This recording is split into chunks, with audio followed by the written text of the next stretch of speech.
Assalamualaikum warahmatullah. Assalamualaikum warahmatullah.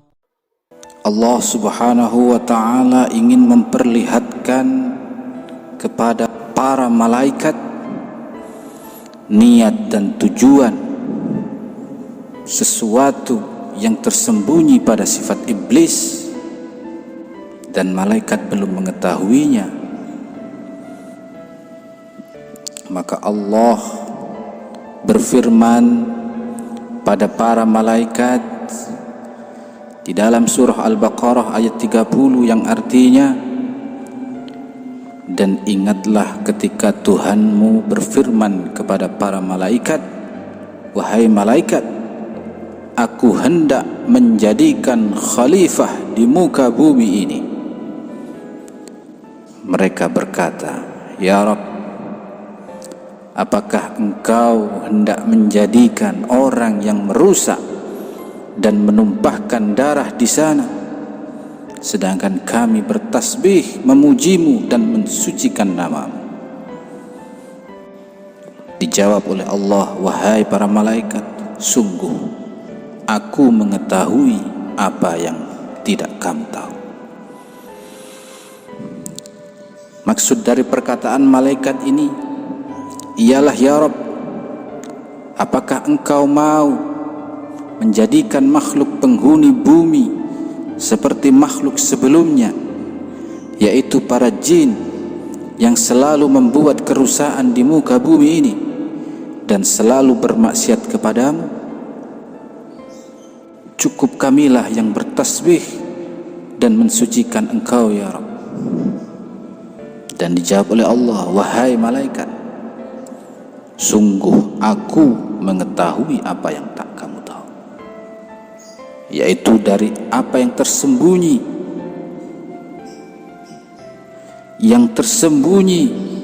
dari sifat iblis serta tujuan untuk menentang perintahku, dan juga berbagai macam tipu dayanya. Dan aku, wahai malaikat, akan memperlihatkan pada kalian semua agar kalian mengetahuinya. Kemudian setelah Allah Subhanahu wa ta'ala menghendaki penciptaan Adam alaihi salam, Allah memerintahkan Jibril untuk membawa tanah dari bumi.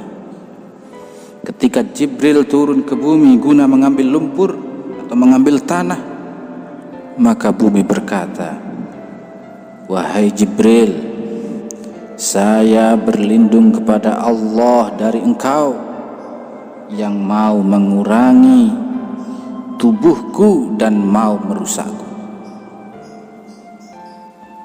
Dan Jibril kembali kepada Allah tanpa membawa apa-apa, seraya berkata, ya Rabb, bumi tidak mau aku ambil sebagian tubuhnya. Dia berlindung dengan menyebut namamu, maka aku tak bisa berbuat apa-apa. Kemudian Allah mengutus malaikat Mikail.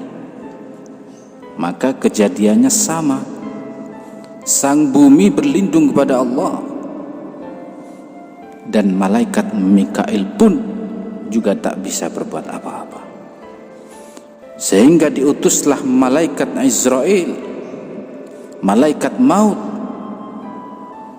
Jawaban bumi masih sama, berta'awul dari Israel, sang malaikat maut.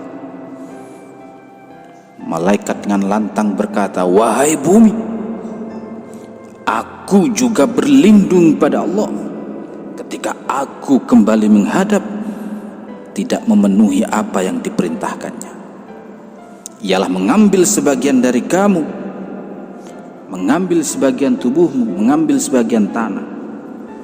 Seketika itu bumi langsung luluh mendengar jawaban malaikat maut. Riwayat Ibnu Abbas, Rasulullah sallallahu alaihi wasallam bersabda, sungguh Allah Subhanahu wa ta'ala menciptakan Adam dengan segenggam dari berbagai macam bentuk bumi. Oleh sebab itu, anak cucu Adam sama seperti warna dan sifat bumi. Ada yang hitam, merah, coklat, putih kulitnya. Di antaranya juga ada yang panas, ada yang dingin, susah, senang, ada yang buruk, ada yang baik, dan seterusnya. Kemudian tanah tersebut dibasahi sampai menjadi lumpur yang lengket. Setelah itu dibiarkan sampai lumpur hitam yang berbentuk. Dibiarkan sampai menjadi lumpur hitam yang berbentuk. Kemudian dibiarkan sampai menjadi kering hingga bersuara kalau dipukul.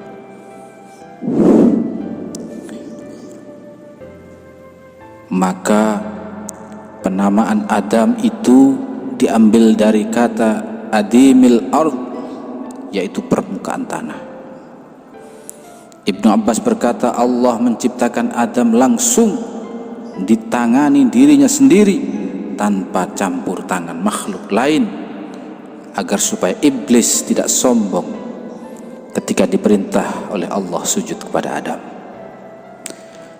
Selanjutnya tanah kering yang sudah terbentuk jasad tadi dibiarkan terlentang selama 40 hari. Ada yang mengatakan 40 tahun.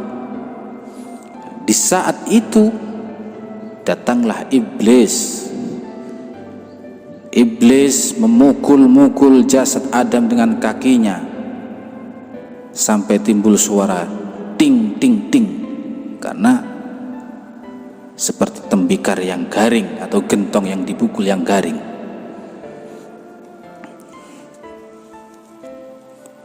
Firman Allah, khalaqal insana min salsalin kal fakhar.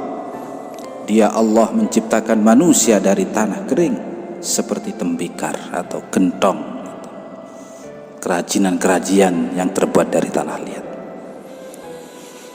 Kemudian iblis masuk ke jasad Adam lewat mulut, keluar lewat anus, masuk lagi lewat anus, keluar lewat mulut. Seraya berkata, "Hai Adam, kamu diciptakan gak ada apa-apanya. Demi Allah, kalau aku bisa menguasai kamu, pasti aku hancurkan kamu. Tapi kalau kamu bisa menguasai aku, maka aku akan menyelewengkan kamu dari jalan Allah." Itulah salah satu dari perkataan sombongnya iblis.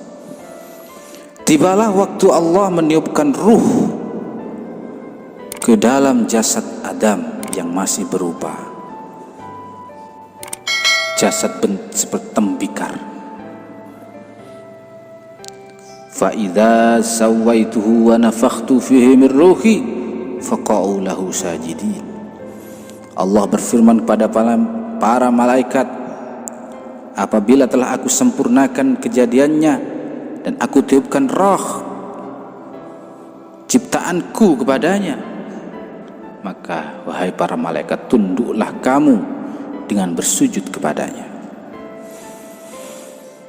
Nah, ketika ruh tertiup ke dalam jasad, maka ruh tadi tidak berjalan ke dalam jasad, kecuali jadilah jasad tersebut menjadi daging.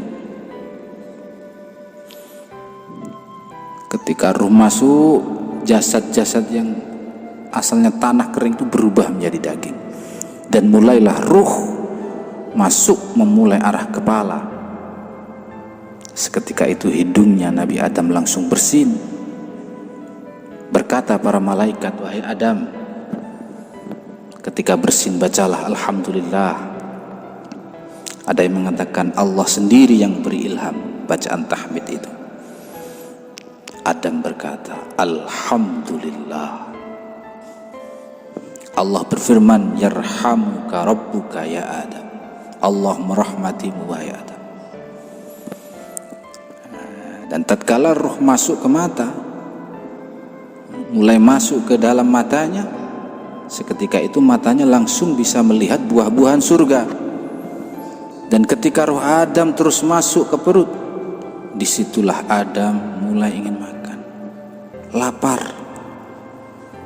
Ketika berlapar langsung ingin berdiri guna mencapai buah surga, padahal ruh masih belum mencapai wilayah kaki. Disitulah Allah berfirman di dalam surah Al-Anbiya ayat 37, memang khuliqal insanu min ajal saurikum ayati fala tasta'jilu. Manusia diciptakan tergesa-gesa, kelak akan aku perlihatkan kepadamu tanda-tanda kekuasaanku, maka janganlah kamu meminta aku menyegerakan nyawa. Setelah ruh masuk ke semua jasad Adam, maka bersujudlah para malaikat, kecuali iblis dengan kesombongannya. Allah berfirman, qala ya iblisu ma mana'aka an tasjuda lima khalaqtu biyadai astakbarta am kunta minal alin. Wahai iblis, apakah yang telah menghalangi kamu sujud kepada seseorang yang telah aku ciptakan dengan kekuasaanku? Apakah kamu menyombongkan diri atau kamu merasa termasuk golongan orang-orang yang tinggi? Qala ana khairum minhu khalaqtani min nar wa khalaqtahu min tin. Jawab iblis, wahai Allah, aku lebih baik daripadanya, karena engkau ciptakan aku dari api, sedangkan dia diciptakan dari tanah. Qala fakhruj minha fa innaka rajim. Allah berfirman, kalau begitu keluarlah kamu dari surga, sesungguhnya kamu adalah makhluk yang terkutuk. Wa inna 'alaika la'nati ila yaumiddin. Sungguh kutukanku atasmu sampai hari pembalasan. Setelah selesai teguran Allah pada iblis, dan iblis pun tetap pada pembangkangannya, lalu Allah melaknat iblis, memutus rahmatnya, dan menjadikan iblis setan yang terkutuk, dan diusirlah iblis dari surga. Imam Sya'bi berkata, iblis turun dari surga membawa malapetaka yang mau mengikutinya. Dia memakai imamah surban, kakinya pincang, memakai sandal sebelah. Ketika iblis turun, dia lalu memohon kepada Allah, ya Rabb, engkau keluarkan aku dari surga gara-gara Adam ini.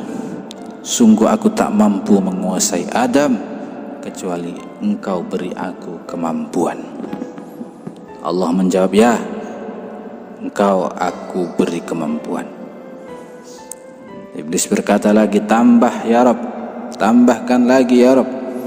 Allah menjawab, tidak ada anak yang engkau lahirkan kecuali anak itu sama sepertimu. Iblis berkata lagi, tambahkan lagi ya Rabb. Allah menjawab, ya, suduruhu, dada anak cucu Adam itu menjadi tempatmu, dan kamu bisa berjalan di dalamnya seperti berjalannya darah ke semua area tubuh. Iblis menjawab lagi, tambahkan ya Rabb. Iblis menjawab lagi, tambahkan ya Rabb. Allah menjawab, wastafziz man istata'ta minhum bisawtika. Dan perdayakanlah siapa saja di antara mereka yang engkau sanggup dengan suaramu. Siapa saja, perdayai dengan suara-suaramu. Kerahkan pasukanmu terhadap mereka, yang berkuda, berjalan kaki, dan bersekutulah dengan mereka pada harta-harta dan anak-anak, lalu berjanji-janji palsu pada mereka. Wa ma ya'iduhum syaitan illa ghurura. Padahal setan itu hanya menjanjikan tipuan belaka kepada mereka.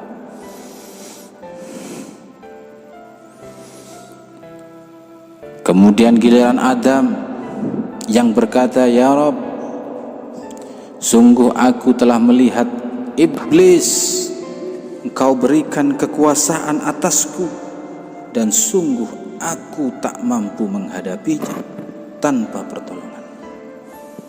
Allah menjawab, baik Adam, tidak lahir seorang anak kecuali aku utus malaikat yang selalu menjaga dari qarin su atau setan yang buruk. Adam berkata, tambahkan lagi ya Rabb.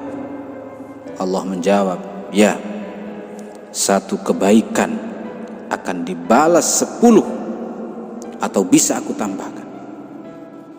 Satu keburukan dibalas 1 atau bisa aku hapus. Ada berkata lagi, tambahkan ya Rabb. Allah menjawab dengan firman-Nya dalam surah Az-Zumar ayat 53, qul ya ibadiyalladzina asrafu ala anfusihim la taqnatu min rahmatillah innallaha yaghfiru dzunuba jami'a innahu huwal ghafurur rahim.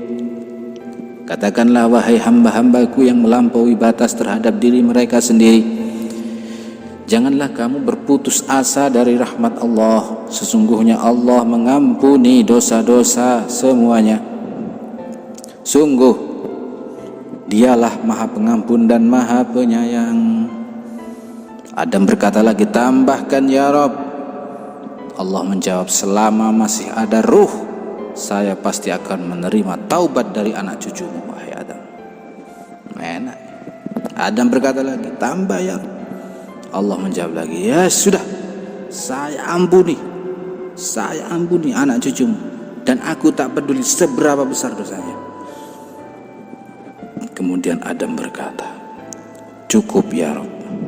Wallahul muwaffiq ila aqwamit thoriq. Wallahu a'lam bissawab. Assalamualaikum warahmatullahi wabarakatuh.